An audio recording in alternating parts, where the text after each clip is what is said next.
देखु आम राजा सकाळु बाहरी पूरा रेडी हो गलानी। आज जेहेतु स्वाधीनता दिवस तो पूरा सकाळु रेडी होगी बाहर से बीसी हाईस्कल पढ़ुची। केतल जीव तो सांग फंग आसी ना कौन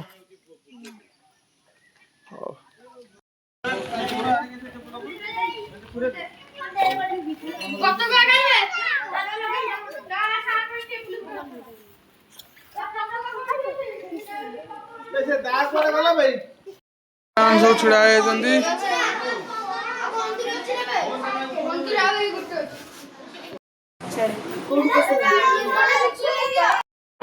झुंदे छिड़ा अंगनवाड़ी छुआ धर सब पूरा प्रिपेरेसन अच्छा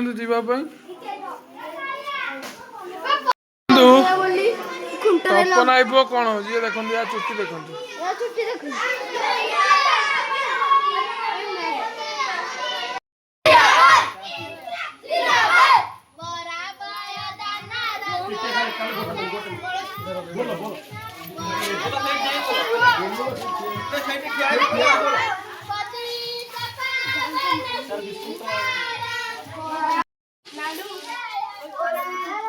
चालू लो देखो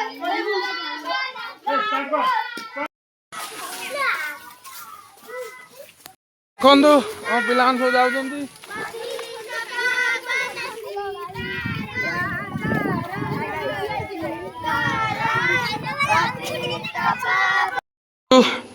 आम पिला सब आसी पहुँच गले एना पताका उत्तोलन हम।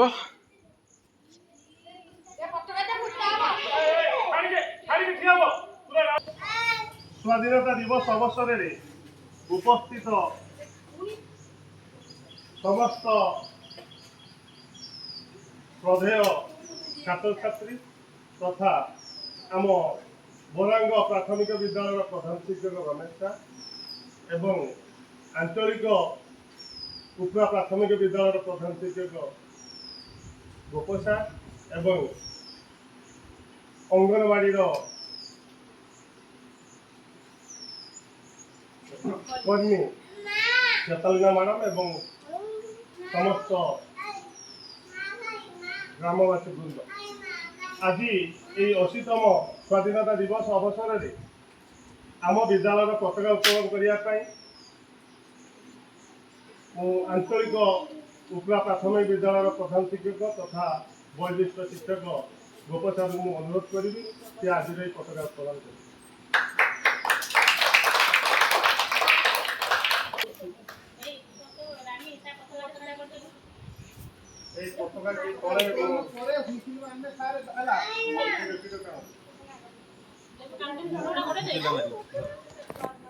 आपण मान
स्वाधीनता दिवस रे हमर मंगुलिया धरिकी आसी तार पताका छोट छुआ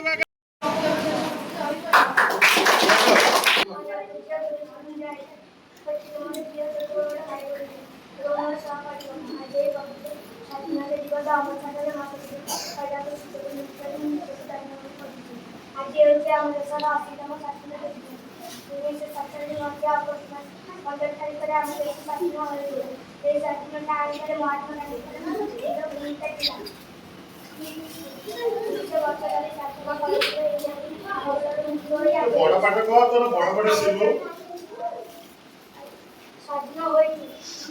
ସ୍ୱାଧୀନତା ଆଗରେ ଆମ ଦେଶର କିଛି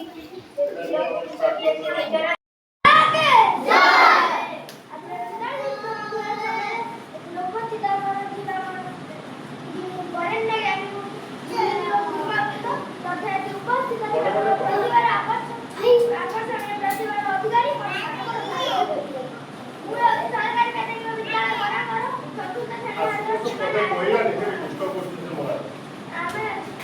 ଆମେ ଆଜି ପାଳନ କରୁଛୁ ଆମ ଦେଶର ଅସୀମ ସ୍ୱାଧୀନତା ଦିବସ। ସ୍ୱାଧୀନତା ଅର୍ଥ କେବଳ ତ୍ରିରଙ୍ଗା ପତାକା ଉଡ଼ାଇବା ନୁହେଁ। ସ୍ୱାଧୀନତା ଭିତରେ ରହିଛି ସାହସ, ସ୍ୱାଧୀନତା ଭିତରେ ସଂଘର୍ଷ, ସ୍ୱାଧୀନତା ଭିତରେ ତ୍ୟାଗ, ସ୍ୱାଧୀନତା ଭିତରେ ରହିଛି ଆତ୍ମବଳିଦାନ ଓ ସ୍ୱାଧୀନତା ଭିତରେ ରହିଛି ଆମର କର୍ତ୍ତବ୍ୟ। 1947 ଅଗଷ୍ଟ 15 ଭାରତ ପରାଧୀନତାର ଶୃଙ୍ଖଳ ଭାଙ୍ଗି ସ୍ୱାଧୀନତାର ସୂର୍ଯ୍ୟାଲୋକକୁ ସ୍ୱାଗତ କରିଥିଲା। ନିଜର ସ୍ୱାଧୀନତା ଆମକୁ ମାଗଣାରେ ମିଳିନଥିଲା, ବରଂ ଘର ଛାଡ଼ିଥିଲେ ସେ ତା ବିଶ୍ୱକୁ ବିତ୍ୟାଗ କଲେ। ଯେତେବେଳେ ମହାତ୍ମା ଗାନ୍ଧୀ ସତ୍ୟ ଅହିଂସାର ଅସ୍ତ୍ରକୁ ଧରିଥିଲେ, ସମଗ୍ର ବିଶ୍ୱ ବୁଝି ଯାଇଥିଲା ଯେ ନୈତିକ ଶକ୍ତି ସବୁଠାରୁ ବଡ଼ ଶକ୍ତି। ଆଉ ଯେତେବେଳେ ନେତାଜୀ ସୁଭାଷ ଚନ୍ଦ୍ର ବୋଷଙ୍କର କଣ୍ଠସ୍ୱର ହେଲା, ରକ୍ତ ଦିଅ, ମୁଁ ତୁମକୁ ସ୍ୱାଧୀନତା ଦେବି, ତାହା ଏକ ଆହ୍ୱାନ ନୁହେଁ, ବରଂ ତାହା ଆମ ଜାତିର ଜାଗରଣ। ଆମ ଶହୀଦ ଭଗତ ସିଂ ଫାଶୀ ମଞ୍ଚକୁ ଚଢ଼ି ଯାଇଥିଲେ, ମୃତ୍ୟୁକୁ ବି ଭୟ କରିନଥିଲେ, କାରଣ ସେ ଜାଣିଥିଲେ ଦେଶ ପାଇଁ ଜୀବନ ଦେବାକୁ ମୃତ୍ୟୁ କରାଯିବ, ବରଂ କାଳ କାଳ ପାଇଁ ଅମର। ଆମ ଶ୍ରେଷ୍ଠ ନାରୀ ସ୍ୱାଧୀନତା ସଂଗ୍ରାମୀ ନାରୀ ଲକ୍ଷ୍ମୀବାଇ ବି ପ୍ରମାଣ କରି ଦେଖାଇଥିଲେ ଯେ ସାହସ, ବୀରତ୍ୱର କୌଣସି ବିକଳ୍ପ ନାହିଁ ଓ ଦେଶ ପ୍ରେମର କୌଣସି ବାରମ୍ବାର ଡିଷ୍ଟର୍ବ କରୁଛନ୍ତି। ଏହିପରି ଅନେକ ସ୍ୱାଧୀନତା ସଂଗ୍ରାମୀମାନେ କେବଳ ସ୍ୱାଧୀନତା ଦେଇନାହାନ୍ତି, ବରଂ ଆମକୁ ଶିଖାଇ ଦେଇଛନ୍ତି ଯେ ଜୀବନର ସବୁ ମୂଲ୍ୟ ହେଉଛି ସାହସ, କର୍ତ୍ତବ୍ୟ ଓ ଦେଶ ପ୍ରେମ। ସେହିପରି ଅନେକ ମହାପୁରୁଷମାନେ ନିଜ ଜୀବନକୁ ଆତ୍ମବଳିଦାନ ଦେଇ ଆମ ଦେଶକୁ ସ୍ୱାଧୀନତା ଦେଇଥିଲେ। ତାଙ୍କ ଭିତରୁ ବାଜି ରାଉତ, ଗୋପବନ୍ଧୁ ଦାସ, ଲାଲ ବାହାଦୁର ଶାସ୍ତ୍ରୀ, ପଣ୍ଡିତ ଜବାହରଲାଲ ନେହେରୁ, ଲାଲ ବାରବାର, ଗୋପବନ୍ଧୁ ଦାସ, ଧର୍ମେନ୍ଦ୍ର ଇତ୍ୟାଦି ପ୍ରମୁଖ ଥିଲେ। ଆଉ ତାଙ୍କର ଏହି ଆତ୍ମବଳିଦାନ ପାଇଁ ଆମର ସ୍ୱାଧୀନତା ସ୍ୱାଧୀନ ଲାଭ ପାଇଛି। ମୋ ଭାଷାରେ ଇଂରେଜ ଦେଖିଲା ଭାରତ ବଳ, ଶେଷ ହୋଇଗଲା ଶାସନ କାଳ, ଅଧା ରାତିରେ ଧରାଇଲା ତାଳ, ପଳାୟନ କଲା ମୈଶୂର। ସ୍ୱାଧୀନତା ଏକ ସ୍ମୃତି ନୁହେଁ, ବରଂ ତାହା ଆମ ଭବିଷ୍ୟତର ଦାୟିତ୍ୱ। ଆମ ପୂର୍ବଜମାନେ ଏମିତି ଯାହାକୁ ରକ୍ତ ଓ ତ୍ୟାଗରେ ଅର୍ଜନ କରିଥିଲେ, ଆମେ ତାକୁ ଆମ ଜ୍ଞାନ, ଚରିତ୍ର ଓ କର୍ତ୍ତବ୍ୟ ସୁରକ୍ଷିତ ରଖିବାକୁ ପଡ଼ିବ। ମୁଁ ଏତିକି ଆଶା ରଖି ମୋର ବକ୍ତବ୍ୟ କରୁଛି। ଭାରତ ମାତା କି ଜୟ। ମୁଁ ପ୍ରଥମେ ମୋର ବକ୍ତବ୍ୟକୁ ଆରମ୍ଭ କରିବା ପୂର୍ବରୁ ଗୋଟିଏ କଥା କହିବାକୁ ना मुझे कान चाहिए, ना मुझे धन चाहिए, मुझे तो आज मेरा तिरंगा चाहिए। और ऐसा कुछ काम है जो करते जाना है, अगर मैंने मर भी गया तो बस तिरंगा ही करना चाहिए। आज एक असीम स्वाधीनता दिवस पालन करुचे। स्वाधीनतार अर्थ क्या? स्वाधीनतार अर्थ ହେଉଛି ସ୍ୱ ଅଧୀନ, ଅର୍ଥାତ୍ ନିଜେ ନିଜ ଶାସନରେ ରହିବା। ଯଦି ଆମେ ଆଜି ଆମ ନିଜକୁ ପଚାରିବା କେତେ ସ୍ୱାଧୀନ, ତା ଉତ୍ତର ଆମେ ପାଇଯିବା। ଭାରତ ସିନା 1947 ମସିହା ଅଗଷ୍ଟ 15 ତାରିଖ ସ୍ୱାଧୀନ ହୋଇଗଲା, କିନ୍ତୁ ଭାରତୀୟମାନେ ସମ୍ପୂର୍ଣ୍ଣ ଭାବେ ସ୍ୱାଧୀନ ହୋଇନାହାନ୍ତି। ଗାନ୍ଧୀଜୀଙ୍କ ଭାଷାରେ ଯେତେବେଳେ ଗୋଟିଏ ନାରୀ ରାତ୍ରି 12ଟା ସମୟରେ ଏକୁଟିଆ ବାହାରେ ଚଳପ୍ରଚଳ କରିପାରିବ, ସେତେବେଳେ ହିଁ ଆମ ଭାରତ ସମ୍ପୂର୍ଣ୍ଣ ଭାବେ ସ୍ୱାଧୀନ ହୋଇଯିବ। ଇଂରେଜମାନେ ଦୀର୍ଘ 200ରୁ ଅଧିକ ବର୍ଷ ଆମ ଦେଶକୁ ପରାଧୀନ କରି ରଖୁଥିଲେ। ସେମାନେ ଆମ ଭାରତୀୟମାନଙ୍କ ଉପରେ ବହୁତ ଅତ୍ୟାଚାର କରୁଥିଲେ। ଆମ ଦେଶରୁ ତାଙ୍କ ଦେଶକୁ ସବୁ ଧନ ବୋହି ନେଇଥିଲେ। ଯେତେବେଳେ ପୃଥିବୀରେ କାକର ଘଟ ପଡ଼ିଯାଏ, ସେତେବେଳେ ସ୍ୱୟଂ ଭଗବାନ କୌଣସି ନା କୌଣସି ଅବତାରରେ ସେ ପାପଟାକୁ ନାଶ କରନ୍ତି। ଠିକ୍ ସେଇଭଳି ଭାରତରେ ଜଣେ ମହାମାନବର ଜନ୍ମଗ୍ରହଣ ହେଲା। ସେ ହେଉଛନ୍ତି ଆମ ଆଦରର ବାପୁ ତଥା ମୋହନ ଦାସ କରମଚାନ୍ଦ ଗାନ୍ଧୀ। ସେ କେବଳ ଜଣେ ଜନନେତା ନଥିଲେ, ବରଂ ଜଣେ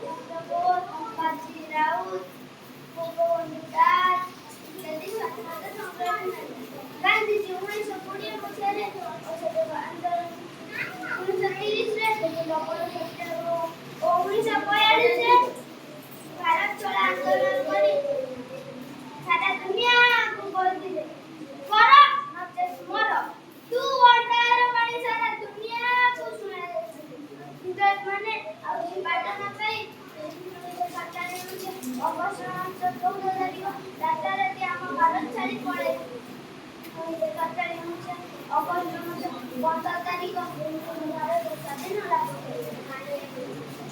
ଯୋଉ ବୀର ପୁରୁଷମାନେ ଆମ ଭାରତ ପାଇଁ ଲଢ଼େଇ କରି ଆମ ଭାରତକୁ ସ୍ୱାଧୀନ ଚପାଇଛନ୍ତି ତାଙ୍କୁ ଆମେ କୋଟି କୋଟି ପ୍ରଣାମ ଜଣାଇଛନ୍ତି।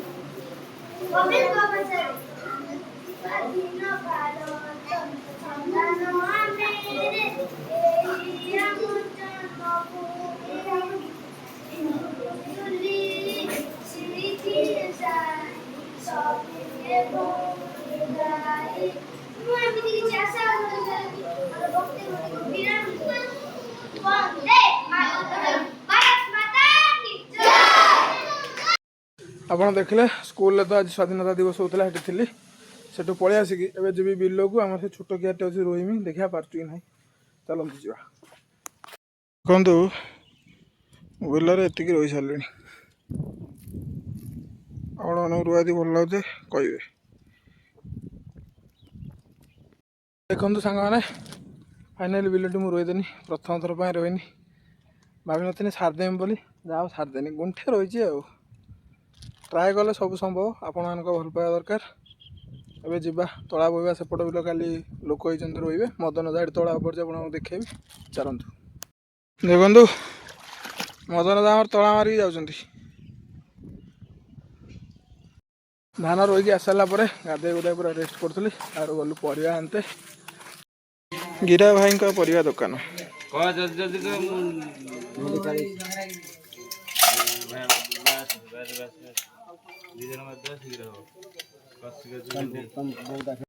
ଆଜିର ଭିଡ଼ିଓଟି ଏଇଠି କରିବା।